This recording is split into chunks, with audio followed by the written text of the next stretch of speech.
Αγαπητοί τηλεθεατές, χαίρετε. Είχαμε και άλλη φορά την ευκαιρία να παρουσιάσουμε από το σταθμό TRM τον αγαπητό Γιάννη Χασιώτη, ο οποίος κατάγεται από τη Μιλιά Μετσόβου και αν και μόλις απόφοιτος δημοτικού, κατέχει όλο το κείμενο της Καινής Διαθήκης από στήθους και είναι σε θέση όχι μόνο να απαγγέλει διάφορες περικοπές, αλλά και να ερμηνεύει σε βάθος τα αναφερόμενα στο κείμενο αυτό. Ο Γιάννης όμως Χασιώτης ασχολήθηκε και με το βιβλίο της Παλαιάς Διαθήκης και ενώ βέβαια δεν το γνωρίζει κατά λέξη, το γνωρίζει κατ' έννοια σε κάθε βιβλίο, σε κάθε κεφάλαιο. Έτσι τώρα, καθώς διανύουμε την Μεγάλη Εβδομάδα, πρότεινε να παρουσιάσουμε κάποιες προφητείες των βιβλίων της Παλαιάς Διαθήκης που αναφέρονται στα πάθη του Χριστού και την Ανάστασή Του. Αγαπητέ Γιάννη, θα ήθελα πριν ξεκινήσουμε να αναφερθείς γενικά στις προφητείες. Τι θα είχες να μας πεις για αυτό το θέμα? Θα αναφέρω, αγαπητέ Απόστολε, προφητείες της Παλαιάς Διαθήκης που προφητεύουν οι προφήτες για τα πάθη του Χριστού, για το σταυρικό θάνατον Του, και η δεύτερη ομάδα προφητείες για την Ανάστασή Του, ότι δηλαδή προφητεύουν ακόμα οι προφήτες ότι ο Χριστός θα αναστηθεί. Αυτές τις δύο ομάδες προφητείες θα αναφερθούμε, επειδή με την ευκαιρία της Μεγάλης Εβδομάδος που περνάμε αυτές τις ημέρες, τα πάθη του Χριστού, αλλά προτού όμως αναφερθώ στις προφητείες της Παλιάς Διαθήκης, ήθελα να τονίσω τους εξής λόγους. Ότι σε καμιά θρησκεία, σε καμιά φιλολογία, σε κανένα κοινωνικό σύστημα δεν υπάρχει έστω και μια προφητεία για κάποιο πρόσωπο που πρόκειται να γεννηθεί. Παραδείγματος χάριν, οι Βουδιστές δεν μπορούν να μας δείξουν έστω και μια προφητεία για τον Βούδα. Ομοίως και οι Μουσουλμάνοι και αυτοί δεν μπορούν να μας δείξουν έστω μια προφητεία για τον Μωάμεθ. Ο Χριστός όμως έχει προϊστορία και η προϊστορία του Χριστού είναι η Παλιά Διαθήκη. Έτσι η Παλιά Διαθήκη είναι το βιβλίο του νόμου και της προφητείας και η Καινή Διαθήκη είναι το βιβλίο της χάριτος και της εκπληρώσεως. Αν στο ένα χέρι κρατάμε την Παλιά Διαθήκη, στο άλλο χέρι την Καινή Διαθήκη, θα ειδούμε όσα προφητεύονται στην Παλιά Διαθήκη, όλα εκπληρώνονται ένα-ένα στην Καινή Διαθήκη με πάσαν την λεπτομέρεια. Μόνον ένας Θεός μπορούσε να προείπει αιώνια πράγματα πριν αυτά συμβούν. Μπαίνουμε τώρα, αγαπητέ Απόστολε, στις προφητείες της Παλιάς Διαθήκης που προφητεύουν οι προφήτες για τα πάθη του Χριστού. Στο 34 Ψαλμό, 11 στίχο, προφητεύεται εκεί ότι θα παρουσιαστούν για τον Χριστό ψευδομάρτυρες να τον κατηγορήσουν ώστε για να δικάσουν τον Χριστόν, για να τον θενατώσουν. Μάρτυρες ψευδείς που ποτέ δεν είχαν γνωρίσει από άλλη φορά τον Χριστό. Ποιος είναι ο Χριστός? Αναστάντες με μάρτυρες άδικοι, αού και γίνοσκον επερώτων με. Θα ξεσηκωθούν ψευδομάρτυρες που θα μιλάνε ψευδομαρτυρίες εναντίον μου, λέει ο ίδιος ο Χριστός εκεί, που δεν με ήξεραν από την αρχή. Αυτή την προφητεία εκπληρώνεται, βλέπουμε, στο 26ο κεφάλαιο κατά Ματθαίον Ευαγγέλιον, στίχη 59-60. Λέγε και ο Ευαγγελιστής: «Οι δε αρχιερείς και οι πρεσβύτεροι και το συνέδριον όλων εζήτουν ψευδομαρτυρίαν κατά του Ιησού, όπως θανατώσουσιν αυτόν. Και ούχ έβρεσκον, και πολλών ψευδομαρτύρων προσελθόντων ούχ έβρεσκον. Ύστρον δε προσελθόντες 2 ψευδομάρτυρες είπων κτλ». Αυτοί λοιπόν οι ψευδομάρτυρες κατηγόρησαν τον Χριστό και είχαν προφητεύσει οι προφήτες ότι πράγματι θα εγερθούν ψευδομάρτυρες να κατηγορήσουν τον Χριστό. Πάλι στο 34 ψαλμό 19 στίχο προφητεύεται εκεί ότι οι εχθροί του Χριστού θα το μισήσουν χωρίς καμιά αιτία, χωρίς να κάνει κανένα κακό ο Χριστός. «Εμίσησαν με δωρεάν», λέγει ο προφήτης για τον Χριστό. Και βλέπουμε ότι αυτήν την προφητεία την αναφέρει ο Χριστός τη Μεγάλη Πέμπτη στο λόγο της Διαθήκης. Στο 15 κεφάλαιον κατά Ιωάννη Ευαγγέλων στίχη 23-25 λέγει εκεί ο Χριστός: «Ο εμέ μισών και τον πατέρα μου μισεί, ή τα έργα μη η εδίδασκον αυτήν, η ελάλια αυτήν, άλλος αουδής άλλος λελάλικεν, ουκ επερώτομαι, νυν δε και οράκαση και με μεσίκαση και εμέ και τον πατέρα μου, αλίνα πληρωθεί ο λόγος ο γεγραμμένος εν τον νόμο αυτόν». Και αναφέρει στην συνέχεια ο Χριστός αυτήν την προφητεία από τους ψαλμούς, ότι εμίσησαν με δωρεάν. Στο 68 ψαλμό 10 στίχο προφητεύεται εκεί ότι οι ύβρις των ευριστών έπεσαν επάνω στο Χριστό. Οι ονειδισμοί των ονειδιζόντων με επέπεσον επ' εμέ, λέγει η προφητεία.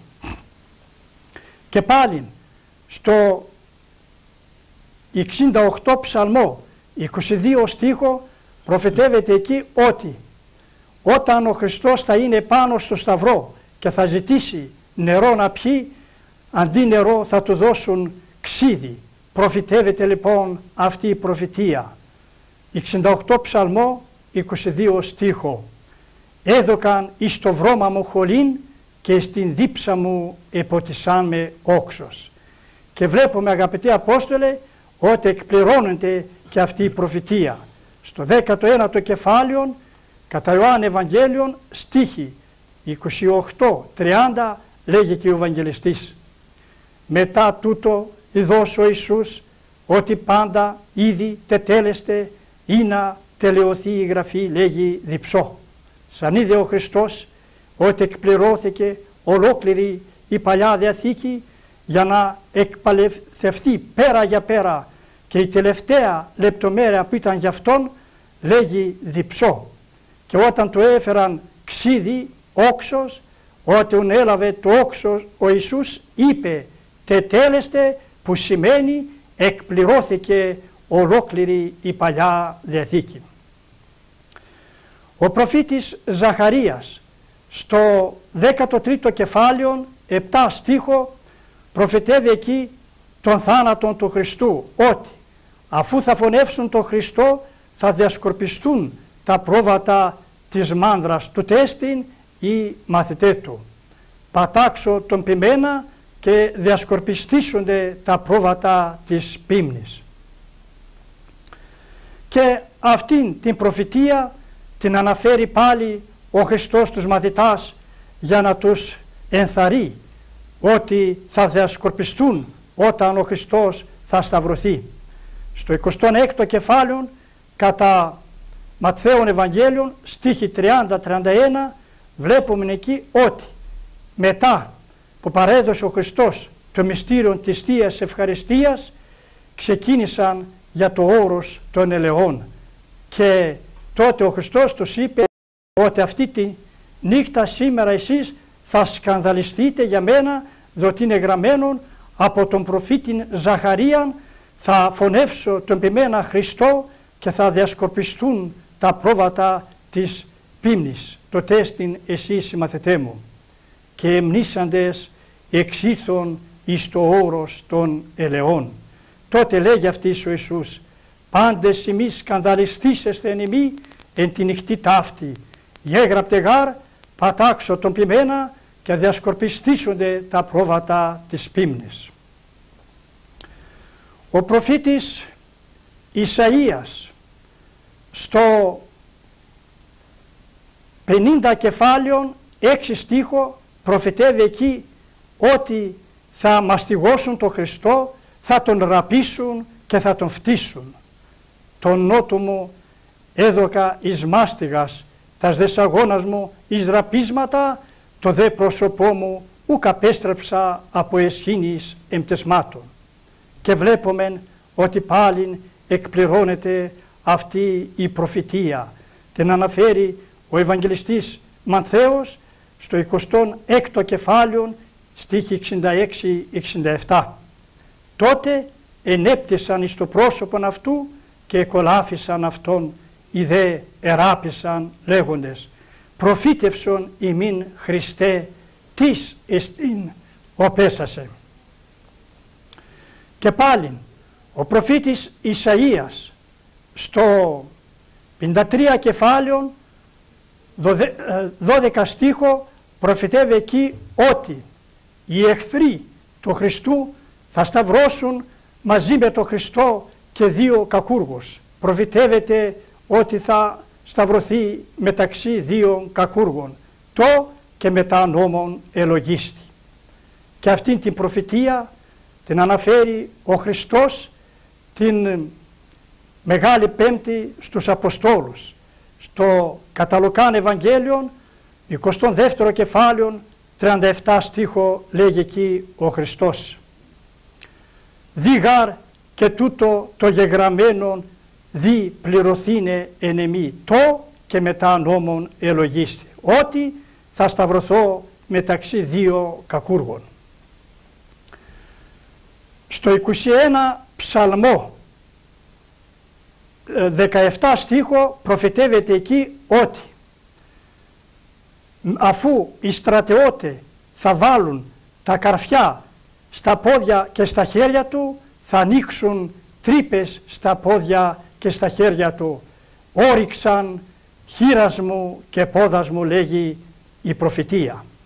Και πάλι στο 21 ψαλμό 19 στίχο προφητεύεται εκεί ότι οι στρατιώτες θα μεράσουν τα ρούχα του και στον εξωτερικό χιτώνα θα ρίξουν κλήρον. Διαμερίσαντο τα ηματιά μου εαυτής και επί τον ηματισμό μου έβαλον κλήρον. Και αυτή η προφητεία βλέπουμε ότι εκπληρώνεται. Στο 19ο κεφάλαιο κατά Ιωάννην Ευαγγέλιον στίχη 23-24 λέγει ο Ευαγγελιστής. Ιούν στρατιώτε ότε σταύρωσαν τον Ιησούν, έλαβαν τα αιμάτια αυτού και επίησαν 4 μέρη.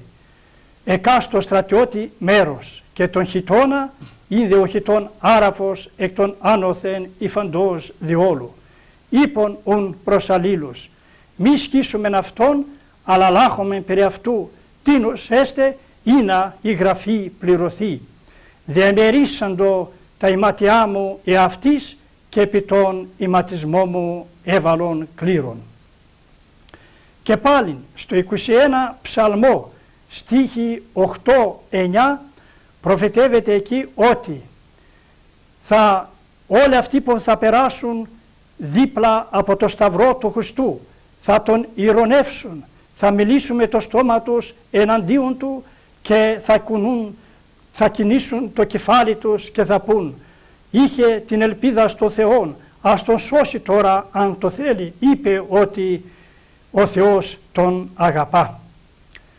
Πάντες οι θεωρούντες με εξεμικτήρισαν με, ελάλησαν εγχείλησεν, εκίνησαν κεφαλήν επικύριον, ρισάστο αυτόν, σωσάτο αυτόν ό,τι θέλει αυτόν. Και βλέπουμε, αγαπητοί Απόστολε, ότι και αυτή η προφητεία εκπληρώνεται στο 27ο κεφάλαιο κατά Ματθαίον Ευαγγέλιον, στίχη 39-43, λέγει ο Ευαγγελιστής. Οι δε παραπορευόμενοι, δηλαδή αυτοί που περνούσαν πάνω κάτω δίπλα από το σταυρό του Χριστού, ευλαστήμουν αυτόν, κινούνται στα σκεφαλάς αυτών και λέγοντες «Ω καταλύων των ναών και εν 3 ημέρες οικοδομών, σώσον σε αυτόν, Υιός του Θεού, κατάβηθη από του σταυρού». Ομοίως δε και οι αρχιερείς εμπέζοντες μετά των γραμματέων και πρεσβυτέρων και φαρισαίων έλεγον «Άλλος έσωσεν εαυτόν ου δυνατέ σώσε, η βασιλεύς Ισραήλ εστί, καταβάτων είναι από του σταυρού και πιστεύσομεν επ' αυτό. Πέπιθεν επί των Θεών, ρισάστον είναι αυτόν, ή θέλει αυτόν, είπε γάρ ότι Θεού ημί Υιός». Και τέλος, προφητεύεται ο θάνατός του. Στο 30 ψαλμό, 6 στίχο, προφητεύεται εκεί ότι ο Χριστός θα παραδώσει το πνεύμα του, την ψυχή του στα χέρια του Θεού. «Πάτερ, εις χείρα σου παραθήσομαι το πνεύμα μου». Και βλέπουμε ότι αυτή η προφητεία εκπληρώνεται. Στο 23ο κεφάλαιο, κατά Λουκάν Ευαγγέλιον, 46 στίχο, βλέπουμε εκεί ότι ο Χριστός φώναξε με δυνατή φωνή και είπε «Πάτερ, εις χείρα σου παρατίθεμε το πνεύμα μου», και ταύτα υπόν εξέπνευσεν. Αυτές, αγαπητοί Απόστολε, και άλλες πολλές που δεν μπορούμε να τις αναφέρουμε αυτές τη στιγμή, είναι προφητείες της Παλιάς Διαθήκης που προφητεύουν οι προφήτες για τα πάθη του Κυρίου μας Ιησού Χριστού. Ευχαριστούμε, αγαπητέ Γιάννη. Θα ήθελα, πριν προχωρήσουμε στη δεύτερη ομάδα των προφητιών, να σταθούμε για λίγο σε μια διαπίστωση που έκανα εγώ. Οι πιο πολλές από τις προφητείες που ανέφερες είναι από τους ψαλμούς του βασιλιά Δαβίδ. Ναι. Θεωρούμε σαν τον μεγαλύτερο των προφητών τον προφήτη Ισαΐα. Ο Ισαΐας, ναι. Φέρει και το όνομα Πέμπτος Ευαγγελιστής. Όχι ότι δεν έχουμε σημαντικές προφητείες για το πάθος του Χριστού και στον Ισαΐα, αλλά εδώ τουλάχιστον αριθμητικά οι πιο πολλές ανήκουν στο Δαβίδ.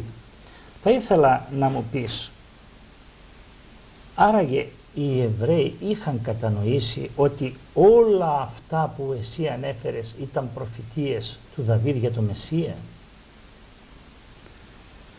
Ίσως να ήξεραν ότι ήταν, αλλά όταν ήρθε ο Χριστός όμως δεν θα είχαν καταλάβει ότι είναι ο Μεσσίας. Γιατί αν διαβάσουμε αυτά τα χωρία που εσύ ανέφερες μέσα στον ψαλμό από τον οποίο τα απέσπασες, πρέπει να ομολογήσουμε ότι δεν είναι τόσο εύκολο να καταλάβουμε αμέσως ότι αναφέρεται στο πρόσωπο του Μεσσία. Ίσως να είναι πιο δύσκολες από τις αντίστοιχες προφητείες του προφήτη Ισαΐα. Τι γνώμη έχεις εσύ πάνω σε αυτό?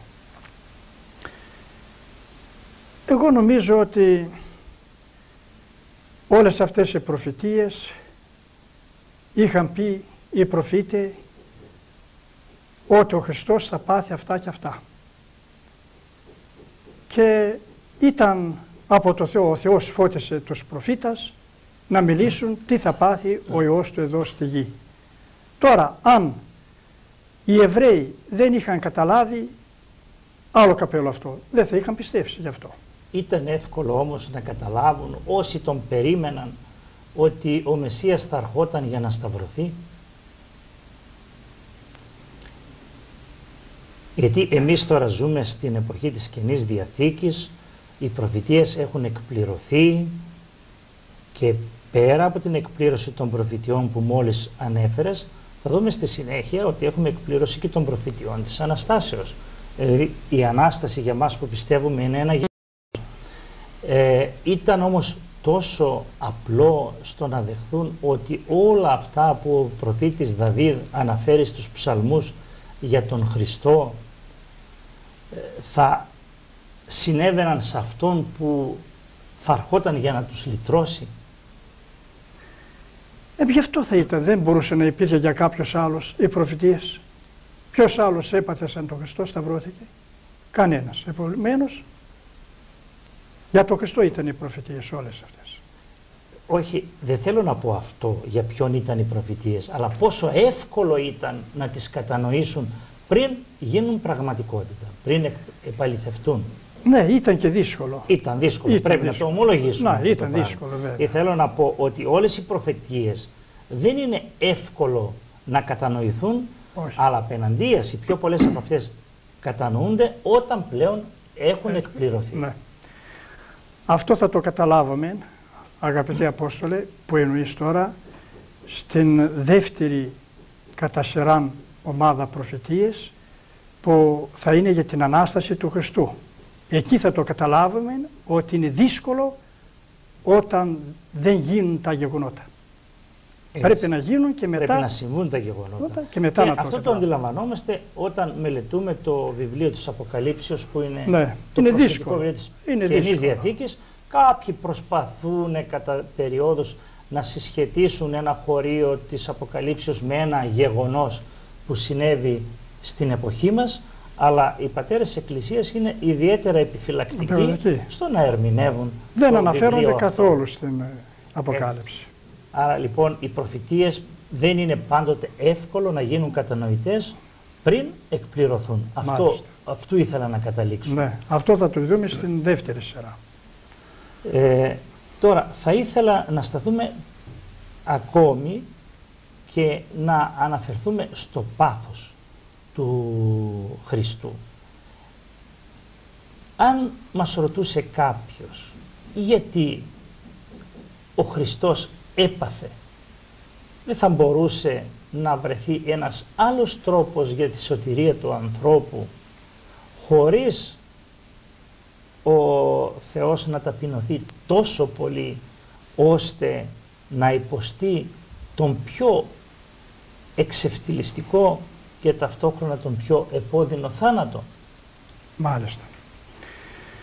Αυτό το έκανε ο Θεός για τον αιώνα του, γιατί αγάπησε τόσο πολύ τον κόσμο και μάλιστα τους πονημένους ανθρώπους, και να δείξει ο Χριστός. Γι' αυτό ο Απόστολος Παύλος προς Εβραίους επιστολή, δεύτερο κεφάλαιο, 18 στίχο λέγει: «Εν ο γαρ πέποθεν αυτός πειραστής, δύναται της πειραζομένης βοηθήσει». Έπαθε αυτά ο Χριστός για να δείξει, για να μπορούν αυτοί που πειράζονται, αυτοί που δοκιμάζονται δηλαδή, να σταθούν. Αυτός ήταν ο σκοπός. Μας άφησε δηλαδή ένα υπόδειγμα. Υπόδειγμα για να δείξει. Όπως αυτός υπέφερε, να και εμείς να αντέχουμε ό,τι υποφέρουμε. Ό,τι μας έρχεται στη ζωή μας. Αυτό ήταν ο σκοπός. Μάλιστα. Να περάσουμε τώρα στο δεύτερο μέρος των προφητιών. Είναι οι προφητείες για την Ανάσταση του Χριστού. Η δεύτερη ομάδα προφητείες είναι που προφητεύουν οι προφήτες για την Ανάσταση του Χριστού. Πολλούς αιώνας προ Χριστού προφητεύουν ότι αυτός, παραδείγματος χάρη, ο Χριστός ο Μεσσίας, που έχει προφητείες για την γέννησή του, έχει προφητείες για την δασκαλία του, έχει προφητείες για τα θαύματά του, έχει προφητείες για τα πάθη και το θάνατόν του, έχει ακόμα και προφητείες για την Ανάστασή του. Έτσι λοιπόν προφητεύονται μέσα στη Παλιά Διαθήκη προφητείες για τον Χριστό ότι θα αναστηθεί. Θα αναφέρω μερικές προφητείες στο 81 ψαλμό. 8 στίχο λέγει εκεί ότι με την Ανάσταση του Χριστού, ο οποίος είναι Θεός, αφού θα κηρυχθεί το Ευαγγέλιον του σε ολόκληρη τη γη, ο Χριστός θα είναι σαν κληρονόμος. Θα κληρονομήσει δηλαδή όλα τα έθνη, τα πέρατα της γης. Ανάστα ο Θεός κρίνον τη γην, ότι εσύ κατακληρονομήσεις εν πάση της έθνεση, λέγει η προφητεία. Εδώ όμως να σταθούμε, διότι η προφητεία δεν αναφέρεται μόνο στην Ανάσταση, αλλά αναφέρεται και στην κρίση. Και στην κρίση, ναι. Πού θα κρίνουμε το Ευαγγελιό, το θα κρίνουμε. Ότι στο τέλος, πώς το ερμηνεύεις το θα κληρονομήσει όλη τη γη? Δηλαδή, αυτοί που θα πιστεύσουν στο Χριστό θα είναι παιδιά του Χριστού, ο Χριστός θα είναι σαν κληρονόμος. Και αφού θα κηρυχθεί το Ευαγγελιό του σε όλα τα έθνη και θα πιστεύσουν. Με την πίστη που θα έχουν όλα τα έθνη, ο Χριστός θα είναι κληρονόμος. Σήμερα όμως βλέπουμε, αγαπητέ Γιάννη, ότι αυτοί που πιστεύουν στο Χριστό είναι ένας μικρός σχετικά αριθμός στο σύνολο των κατοίκων του πλανήτη μας. Ναι, αλλά όχι, έχει όμως κηρυχθεί σε ολόκληρη τη γη, σε όλα τα κράτη της γης έχει κηρυχθεί το Ευαγγέλιο. Εκείνο δηλαδή που εσύ βλέπεις μέσα από με αυτή την προφητεία είναι ότι όλοι θα έχουν ακούσει να γίνεται λόγος για τον Χριστό. Όλοι, μάλιστα. Με αυτή την έννοια. Με αυτή την έννοια, ναι. Μάλιστα. Ασχέτως αν διαβάζουν όλη τη Γραφή ή όχι. Μα και εδώ στην Ελλάδα, ας πάρουμε εδώ στην Ελλάδα, που είμαστε χριστιανοί και ορθόδοξοι, και ήρθε και ο Απόστολος Παύλος κήρυξε εδώ, και από τον πρώτο αιώνα είμαστε χριστιανοί. Αν θα πάρεις τον πλήστο των ανθρώπων, ένα 5-10% αν διαβάζουν την Αγία Γραφή. Οι άλλοι πάνε στην Εκκλησία έτσι. Δεν ξέρουν τι θα πει η Αγία Γραφή. Είναι ορθόδοξοι κατά την ταυτότητα. Έτσι είναι και σε όλα τα έθνη της γης έχουν ακούσει για τον Χριστό. Μάλιστα. Να προχωρήσουμε στην επόμενη προφητεία. Στο 67 ψαλμό, πρώτο στίχο, προφητεύεται εκεί ότι οι εχθροί του Χριστού και αυτοί που τον εμίσησαν, με την Ανάσταση του Χριστού, ο οποίος είναι Θεός, θα διασκορπιστούν και θα φύγουν από μπροστά του, διότι θα είναι ανίκανοι να ειδούν την λάμψη του Αναστάντος Κυρίου. Αναστήτω ο Θεός και διασκορπιστήτωσαν οι εχθροί αυτού και φυγέτωσαν από προσώπου αυτού οι μισούντες αυτόν, λέγει η προφητεία. Και αυτό, αγαπητέ Απόστολε, το βλέπουμε την Μεγάλη Πέμπτη, όταν ο Χριστός ήταν επάνω στο Σταυρό, πέθανε, τον έθαψαν, παρουσιάζονται οι γραμματείς και οι Φαρισαίοι στον Πελάτο και το λένε ότι «Κύριε, θυμηθήκαμε ότι αυτός ο πλάνος που σταυρώσαμε και είχε πει τη τρίτη ημέρα θα αναστηθεί. Γι' αυτό διέταξε να ασφαλιστεί καλά ο τάφος του, μήπως έλθουν οι μαθητές του τη νύχτα, κλέψουν το σώμα του και λένε στο λαό ότι αναστήθηκε από τον νεκρόν και γίνεται η τελευταία πλάνη χειρότερη από την πρώτη πλάνη». Ο Πιλάτος τους λέγει «Έχετε κουστοδίαν, φρουράν, να πάτε να ασφαλίσετε καλά την πέτρα επάνω στον τάφο, να βάλετε και σφραγίδες γύρω από την πέτρα και να τοποθετήσετε την φρουράν του στρατιώτας». Αλλά όμως ήταν αδύνατο οι στρατιώτες, οι γραμματείς και φαρισαίοι να ειδούν τη λάμψη του Αναστάντος Θεού. Αναστήθηκε ο Χριστός χωρίς όμως να το βλέπουν αυτοί. Διασκορπίστησαν και χάθηκαν. Πάλι στο 67 ψαλμό, 19 στίχο, προφητεύεται εκεί για την Ανάσταση του Χριστού. «Ανέβης εις ύψος, εχμαλώτησες εχμαλωσίαν και έδωκες δώματα της ανθρώπης». Αυτό το χωρίο είναι προφητεία για την Ανάσταση του Χριστού. Δυστυχώς, αγαπητοί Απόστολε, είναι δυσνόητο και δεν μπορούμε να το καταλάβουμε. Γι' αυτό τώρα θα μπορούμε να καταλάβουμε αυτό που εννοούσες προηγουμένως, ότι η προφητεία, η Παλιά Διαθήκη ερμηνεύεται με την Καινή Διαθήκη και η Καινή Διαθήκη με την Παλιά Διαθήκη. Αν παραδείγματος χάριν διαβάζουμε αυτό το χωρίο μόνο, είναι δύσκολο να καταλάβουμε ότι είναι προφητεία για την Ανάσταση του Χριστού. Όταν όμως θα ανοίξουμε την Καινή Διαθήκη και μάλιστα προς Εφεσίους επιστολή του Αποστόλου Παύλου, 4ο κεφάλαιο, στίχοι 7-11, θα δούμε ότι πράγματι εκεί είναι προφητεία της Παλιάς Διαθήκης για την Ανάσταση του Χριστού.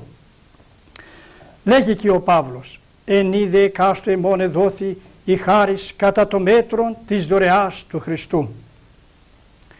Διό λέγει: «Αναβάς εις ύψος, ηχμαλώτευσες εχμαλωσίαν και έδωκες δώματα της ανθρώπης». Γι' αυτό και αφού αναφέρει ο Απόστολος Παύλος αυτήν την προφητεία από τους ψαλμούς, έπειτα ερμηνεύει στη συνέχεια τι θέλει να πει αυτή η προφητεία. Διό λέγει, γι' αυτό λέγει η Γραφή, λέγει ο Παύλος, «Ανέβης εις ύψη και έκανες εχμαλώτους τους εχθρούς σου». Ποιους? Δηλαδή τον διάβολο και τον θάνατον, και έδωσες δώρα στους ανθρώπους. Και αφού ερμηνεύει αυτήν την προφητεία ο Παύλος, στη συνέχεια παρακάτω λέγει: «Το δε ανέβη τι εστί ημί ότι και κατέβει πρώτον εις τα κατώτερα μέρη της γης». Το δε ανέβη τι σημαίνει, λέγει ο Παύλος? Ημί ότι και κατέβει πρώτος στα κατώτερα μέρη της γης. Για να δούμε τώρα πώς το ερμηνεύει ο Παύλος. Τι θα σημαίνει το ανέβει και τι συνέβη το κατέβει? Το κατέβει στα κατώτερα μέρη της γης σημαίνει ότι με την ενανθρώπισή του ο Χριστός, αφού γεννήθηκε σαν άνθρωπος, έγινε άνθρωπος, κατέβει εδώ στη γη, και στα κατώτερα μέρη της γης σημαίνει ο τάφος του. Με τον σταυρικών θάνατον κατέβηκε στον τάφο. Το δε ανέβη τι σημαίνει? Ημί με την Ανάστασή του και ανάληψή του εις τον ουρανό. Αυτό σημαίνει ο Παύλος. Λέγει ο Παύλος και ερμηνεύει αυτό το χωρίο που είναι στους ψαλμούς ότι είναι για την Ανάσταση του Χριστού. Το δε ανέβη τι εστί ημί ότι και κατέβει πρώτον στα κατώτερα μέρη της γης. Και τώρα λέγει στη συνέχεια ποια είναι τα δώρα που έδωσε ο Χριστός όταν έδισε τους εχθρούς του, τον διάβολο και τον θάνατον. Και αυτός, δηλαδή ο Χριστός, έδωσε τους μεν Αποστόλους, τους δε προφήτας, τους δε Ευαγγελιστάς, τους δε ποιμένας και διδασκάλους προς τον καταρτισμό των Αγίων, εις έργων διακονίας, εις οικοδομήν του σώματος του Χριστού. Μόνον αυτή η προφητεία να υπήρχε στην Παλιά Διαθήκη, αγαπητοί Απόστολε, φτάνει να δείξει ότι πράγματι η Παλιά Διαθήκη είναι θεόπνευστος και προφητεύει και για την Ανάσταση του Χριστού. Θα ήθελα όμως να σταθούμε για λίγο εδώ και να υποβάλω την ερώτηση. Η προφητεία αναφέρεται για μια επικράτηση πάνω στο κακό που εχμαλωτίζεται και για δώρα τα οποία ο νικητής και αναστημένος Χριστός δίνει στους ανθρώπους. Όμως πολλοί λένε σήμερα, μα το κακό κυριαρχεί στον κόσμο και θριαμβεύει και οι άνθρωποι δεν απολαμβάνουν αγαθά. Τι θα είχαμε να απαντήσουμε σε αυτά τις παρατηρήσεις? Κοιτάξτε, αγαπητέ Απόστολε, υπάρχουν και άνθρωποι που απολαμβάνουν τα αγαθά. Ποιοι?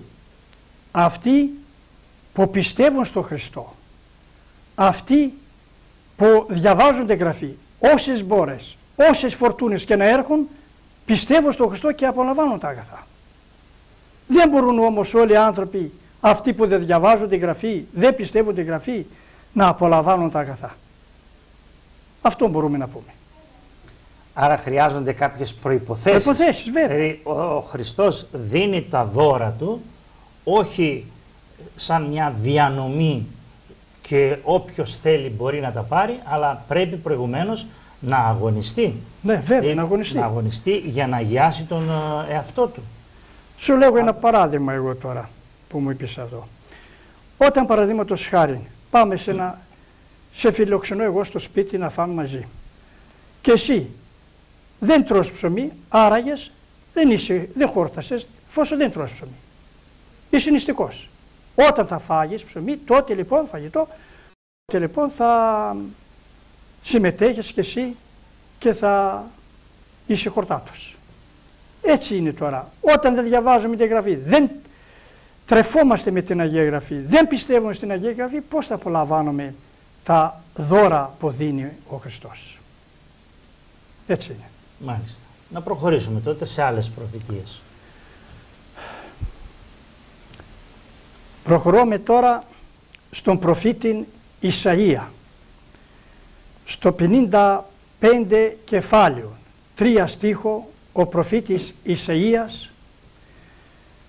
λέγει εκεί στην προφητεία: «Διαθήσομαι ημίν διαθήκην αιώνιων τα όσια Δαβίδ τα πιστά».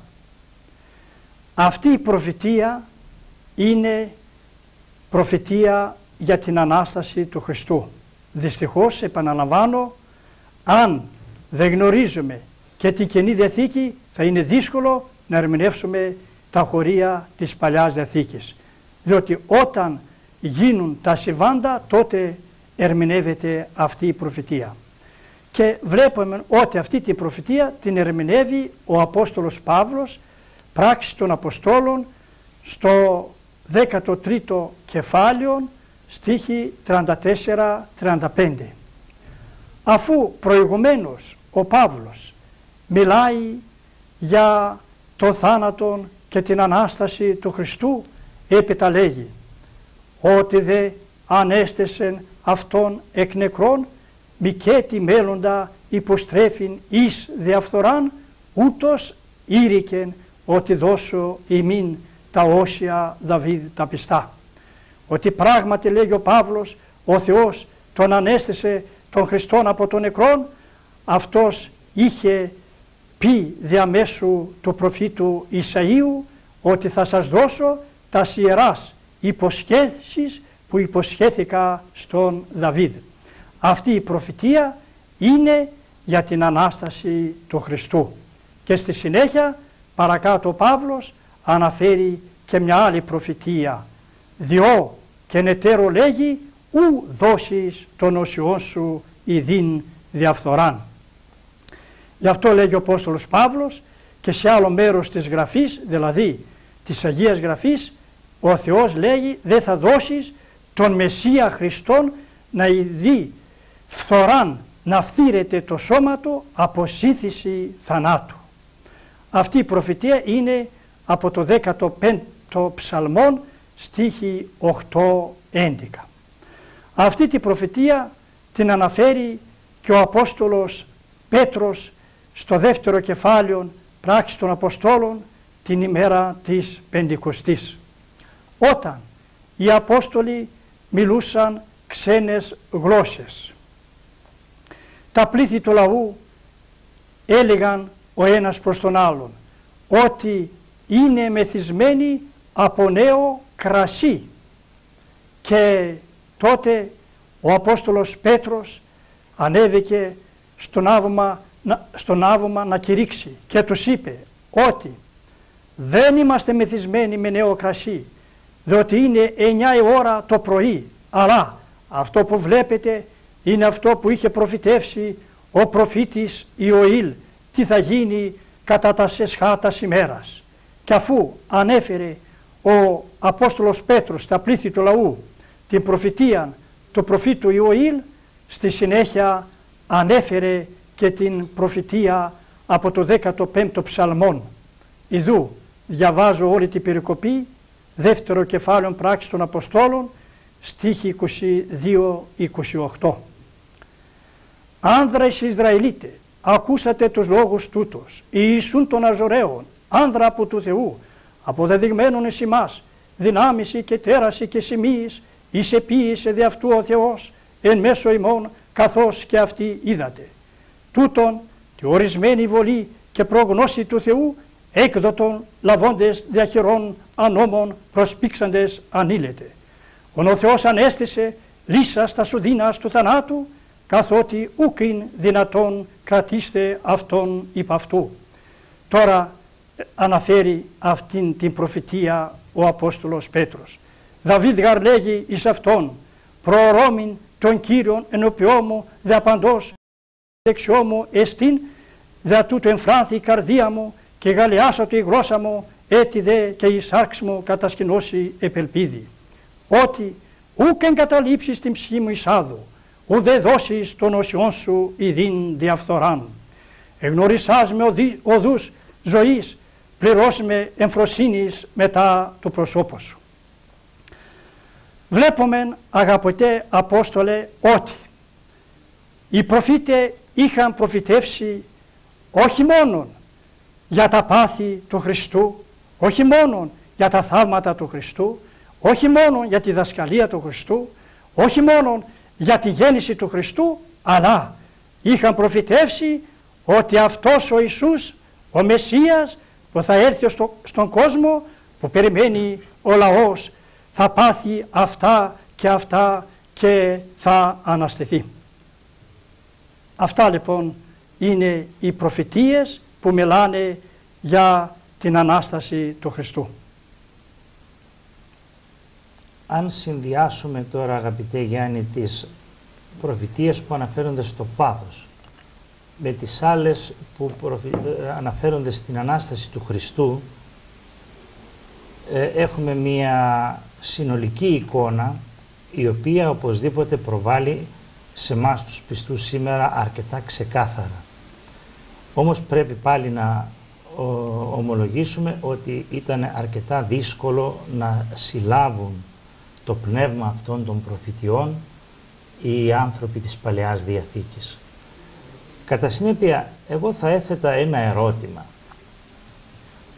Πώς κάποιοι από αυτούς που τον άκουσαν είδανε ότι αυτός είναι ο Μεσσίας και τον ακολούθησαν, έστω διστακτικά στην αρχή, έστω και με μικρή πίστη, αλλά στη συνέχεια, όταν πλέον αναστήθηκε και βεβαιώθηκαν ότι αυτός ήταν ο Μεσσίας, έθεσαν και τη ζωή τους ακόμη προσφορά για να κηρυχθεί η νέα πίστη, ενώ άλλοι όχι μόνο δεν τον δέχθηκαν, αλλά τον πολέμησαν και τον οδήγησαν στο Ρωμαϊκό δικαστήριο για να πάθει τα όσα έπαθε.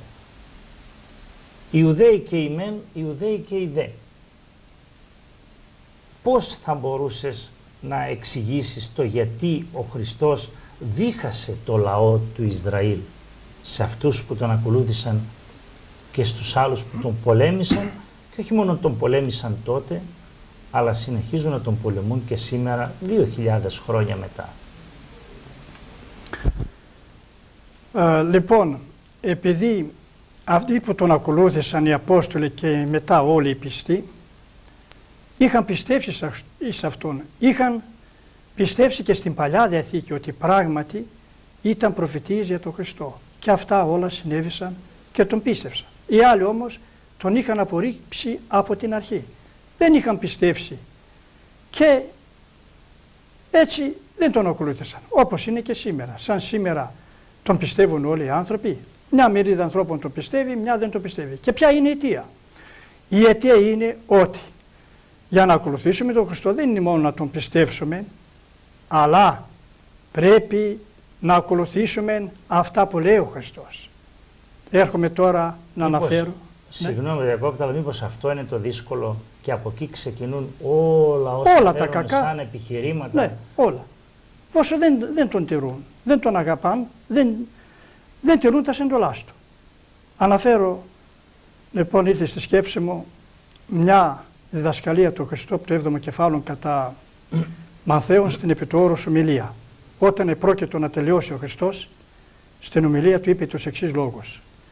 «Ου πάσο λέγουμε Κύριε, Κύριε, εισελεύσετε εις τη βασιλεία των ουρανών, αλλοποιών το θέλημα του Πατρός μου του εν ουρανής. Πολλοί ερούσιμεν εκείνη τη ημέρα, Κύριε, Κύριε, ούτως ονόματι προφητεύσαμεν και τόσο ονόματι δαιμόνια εξεβάλλομεν και το σώ ονόματι δυνάμεις πολλάς επιήσαμεν, και τότε ομολογήσου αυτής, ότι ουδέποτε έγνων ημάς, αποχωρείται απ' εμού οι εργαζόμενοι την ανομία. Να, η αιτία. Όσοι εργάζονται την ανομία, πώς θα τον πιστέψουν? Αλλά υπάρχει και μια μερίδα δεν τον λένε Κύριο, ο Κύριος και ο Κύριος, αλλά δεν τον πιστεύουν. Όσοι όμως αγαπάν πραγματικά τον Χριστό, τηρούν τα εντολάς Του και εδώ απολαμβάνουν τα δώρα του Χριστού, δηλαδή ποια είναι τα δώρα? Είναι ευτυχισμένοι όσες μπόρες, όσες φορτούνες να έρθουν και στην οικογένειά τους και γύρω τους, όλα μπορούν να τα αντέχουν. Γιατί? Διότι πιστεύουν ότι η ζωή του ανθρώπου δεν σβήνει, δεν τελειώνει στο φιάρι το νεκροθάφτη. Αυτός είναι ο σκοπός που ήρθε ο Χριστός, αγαπητοί Απόστολε, ότι ο Χριστός ήρθε εδώ στη γη να δείξει ότι υπάρχει πέραν του τάφου άλλη ζωή. Γι' αυτό πρέπει να τηρήσουμε τα εντολάς του Χριστού και να τον αγαπούμε πραγματικά και να κάνουμε καλόν φίλο, καλά έργα για να μας δικαιώσουν εν τη μέρα της κρίσεως. Θα ήθελα να επαναλάβω όμως, αγαπητέ Γιάννη, αυτό που είπα και πιο μπροστά. Ο άνθρωπος πολλές φορές καφιέται για τη λογική του και τη θεωρεί σαν το πιο ισχυρό εφόδιο που διαθέτει. Και βάζοντας μπροστά τη λογική, τα εξετάζει όλα, τα ερευνά όλα, τα αναλύει όλα και λέει δυσκολεύομαι να τα δεχθώ αυτά. Βέβαια, πολλές φορές δεν έχει καμία διάθεση. Υπάρχουν όμως και άλλες περιπτώσεις που είναι καλοπροαίρετος, όπως λέμε.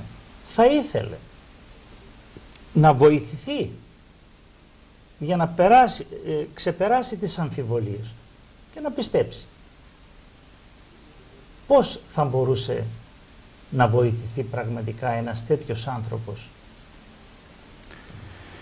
Για να βοηθηθεί ο άνθρωπος αυτός που έχει αμφιβολίες, πρέπει πρώτα να γονατίζει μπροστά στον εσταυρωμένο Κύριο και να προσεύχεται και με ταπείνωση να ζητήσει από τον Χριστό να τον φωτίσει για να μπορεί να καταλάβει όλα αυτά που θέλει να νιώθει και να πιστεί ότι πράγματι όλα αυτά αληθεύουν. Μόνον με την ταπείνωση. Αν υπάρχει ο εγωισμός ανάμεσα, τίποτε δεν μπορείς να καταλάβεις. Μόνο με την ταπείνωση. Αυτό που μας λες το θεωρώ πολύ σημαντικό, γιατί πολλές φορές διαπράττουμε κι εμείς ένα σφάλμα. Νομίζουμε ότι αν είμαστε πολύ διαβασμένοι, αν κατέχουμε καλά την Αγία Γραφή, αν έχουμε διαβάσει πολλά βιβλία και φέρουμε ισχυρά επιχειρήματα με ωραίο τρόπο δοσμένα, θα τον κάνουμε τον άλλον αμέσως να πιστεί και να ξεπεράσει τις όποιες αμφιβολίες. Πιστεύεις ότι μπορεί να γίνει αυτό με τα λόγια? Να πούμε τόσα πολλά ώστε ο άλλος να ενθουσιαστεί και να εντυπωσιαστεί και να πει ναι, έχετε δίκιο? Όχι. Λίγα λόγια και καλά. Δηλαδή, ο άνθρωπος για να τον πείσει τον άλλον πρέπει πρώτα να το πεις να διαβάσει την Αγία Γραφή. Αν δεν διαβάζει την Αγία Γραφή, Απόστολε, δεν μπορεί να νιώσει αυτά που λέει ο Χριστός. Εδώ όμως έχω και μια ένσταση. Το ξέρεις ασφαλώς ότι εκείνοι που διαβάζουν αρκετά την Αγία Γραφή και μάλιστα προς ντροπή μας το λέω, περισσότερο από ό,τι τη διαβάζουμε εμείς οι Ορθόδοξοι, είναι οι Προτεστάντες. Ναι. Όμως είναι αρκετό αυτό όταν βλέπουμε μπροστά μας τα τόσα εγκλήματα που διαπράττονται σε όλη την έκθεση του πλανήτη και μάλιστα πολλές φορές βλέπουμε ξεκάθαρα ότι διαπράττονται στο όνομα του Χριστού και έχουν διαπραχθεί και στο παρελθόν πολλά εγκλήματα στο όνομα του Χριστού. Είναι αρκετό λοιπόν να διαβάσουμε την Αγία Γραφή? Όχι, να κάνουμε και έργα. Τι είπα? Να την τηρήσουμε τη Γραφή. Άρα λοιπόν να την τηρήσουμε. Και ξαναγυρίζουμε σε εκείνο που είπες και εσύ προηγουμένως. Ου πάσο λέγον με Κύριε, Κύριε. Αυτό τι είπα. Αυτό ακριβώς. Ναι. Δεν αρκεί λοιπόν να λέμε ότι πιστεύουμε, όχι, να αλλά πρέπει να το δείχνουμε με τις... με τα έργα. Με τα έργα μας. Με τα έργα. Αλλιώς δεν μπορούμε. Μάλιστα. Και αυτό είναι το κακό, ότι μας λείπουν τα έργα. Τα έργα. Όχι ευκολόγια μόνο. Και όταν μας λείπουν τα έργα, όσα λόγια και αν πούμε, δεν μπορούμε να συγκινήσουμε τον άλλον. Όχι. Μόνο τα έργα. Μόνο τα έργα δείχνουν την πίστη στο Χριστό. Άλλωστε, αυτό τώρα που συζητάμε μου φέρνει στο νου εκείνον τον απλό διάλογο του Φίλιππο και στον Ναθαναήλ. Δεν κάθισε να αναπτύξει επιχειρήματα και να του πει είναι έτσι, είναι αλλιώς, είναι αλλιώς. Έλα να δεις. Να δεις. Αυτό που είχε γράψει προβείται. Έλα να δεις. Έτσι, έλα, άρα να λοιπόν, γι' αυτό και η Εκκλησία μας τονίζει πάρα πολύ το βίωμα. Ότι πρέπει να ζήσουμε πρώτα, να γευθούμε και μετά να αποδεχθούμε ή να απορρίψουμε. Έτσι. Ενώ πολλοί χριστιανοί στη Δύση κάνουν ακριβώς το αντίθετο. Πιστεύουν ότι με μεγάλα λόγια και ισχυρά επιχειρήματα θα μπορέσουν να αλλάξουν τον άνθρωπο. Αλλά όπως είπες και εσύ, ο άνθρωπος δεν είναι δυνατόν να αλλάξει με αυτόν τον τρόπο. Όχι. Πρέπει να τηρήσει τη Γραφή. Έτσι είναι. Μάλιστα. Αγαπητέ Γιάννη, ευχαριστούμε για τα όσα χάρη των τηλεθεατών ανέπτυξες. Ευχόμαστε ο Κύριος μας που αναστήθηκε να βρει κατάλημα στις ψυχές μας για να μπορέσουμε και εμείς με τη σειρά μας να αναστηθούμε. Και εγώ, αγαπητοί Απόστολε, σας ευχαριστώ. Αν έχουμε όμως 2-3 λεπτά, βεβαίως και έχουμε, να έλεγα ποιος ήταν όμως ο σκοπός του Χριστού στους αγαπητούς τηλεθεατάς, γιατί γεννήθηκε ο Χριστός, γιατί δίδαξε, γιατί έκανε θάματα, γιατί έπαθε, γιατί αναστήθηκε. Ποιος ήταν ο σκοπός του? Ο σκοπός του δεν ήταν άλλος παρά μόνο να δείξει ότι ο άνθρωπος δεν ζει μέχρι το φιάρι το νεκροθάφτη, αλλά ζει πέραν του τάφου, ώστε να κάνουμε καλά έργα καλών φίλων για την πέραν του τάφου ζωής, για να μας οδηγήσει στην εποράνιον βασιλεία. Για να καταλάβετε αυτό που εννοώ, αγαπητέ Απόστολε, θα σας πω ένα απλό παράδειγμα. Κάποτε υπήρχε ένας άνθρωπος ο οποίος είχε 3 φίλους. Και αυτός ο άνθρωπος συκοφαντήθηκε και οδηγήθηκε στο δικαστήριο. Όταν άκουσαν οι 2 φίλοι ότι οδηγήθηκε στο δικαστήριο, τον ακολούθησαν μέχρι την πόρτα του δικαστηρίου. Δεν μπήκαν όμως στο δικαστήριο. Ένας όμως από τους 3 φίλους μπήκε μέσα στο δικαστήριο ως μάρτυρας και κατέθεσε τι ήξερε για αυτόν τον άνθρωπο. Ξέρετε τι σημαίνει αυτό? Αυτό σημαίνει με μένα, με σένα, με όλους τους ανθρώπους. Όλοι οι άνθρωποι έχουμε 3 φίλους. Και αυτοί οι 3 φίλοι είναι: ο πρώτος φίλος είναι η δόξα, το χρήμα, τα πλούτη. Ένας άλλος φίλος είναι γυναίκα, άνδρα, παιδιά, συγγενείς. Και ένας άλλος φίλος είναι τα έργα που κάναμε εδώ στη γη. Ή το θέλουμε ή δεν το θέλουμε, αγαπητοί Απόστολε, όπως γεννηθήκαμε έτσι μια μέρα θα πεθάνουμε. Και γυμνοί ήρθαμε, γυμνοί θα φύγουμε. Όπως γράφει ο Απόστολος Παύλος στην πρώτη προς Τιμόθεον επιστολή του, 6ο κεφάλαιον 7 στίχο. Ο δεν γάρισεν έγκαμεν στον κόσμο, δήλων ότι ο δε εξενηγήτη δυνάμεθα. Τίποτα δεν φέραμε στον κόσμο όταν γεννηθήκαμε. Και είναι ολοκάθαρο ότι τίποτε δεν θα φέρουμε όταν θα φύγουμε από τον κόσμο αυτό. Γυμνοί ήρθαμε, γυμνοί θα φύγουμε. Και όπως το τροπάριον στην νεκρόσιμη ακολουθία θα μας ψάλει. Πάντα ματαιώτης τα ανθρώπινα όσα ούχ υπάρχει μετά θάνατον. Ο παραμένω πλούτος ου συνοδεύει δόξα. Επερθών γαρο θάνατος ταύτα πάντα εξεφάνεστε. Βλέπουμε ότι αυτός ο φίλος θα μας εγκαταλείψει. Όση δόξα, όσα χρήματα και αν έχουμε, δεν πάει να έχεις τα δισεκατομμύρια του κόσμου, δεν πάει να έχεις μεγάλη δόξα, να είσαι αυτοκράτορας σε ολόκληρη τη γη, δεν πάει να είσαι πλανητάρχης, δεν πάει να είσαι πατριάρχης, δεν πάει να είσαι αρχιεπίσκοπος, δεν πάει να είσαι πρωθυπουργός, δεν πάει να είσαι πρόεδρος δημοκρατίας. Όση δόξα, όσα χρήματα και αν έχουμε, γυμνοί ήρθαμε, αγαπητοί Απόστολε, γυμνοί θα φύγουμε από τον κόσμο τούτο. Αυτός λοιπόν ο φίλος θα μας εγκαταλείψει. Ο άλλος φίλος που είναι γυναίκα, άνδρα, παιδιά, συγγενείς, θα ειδούμε.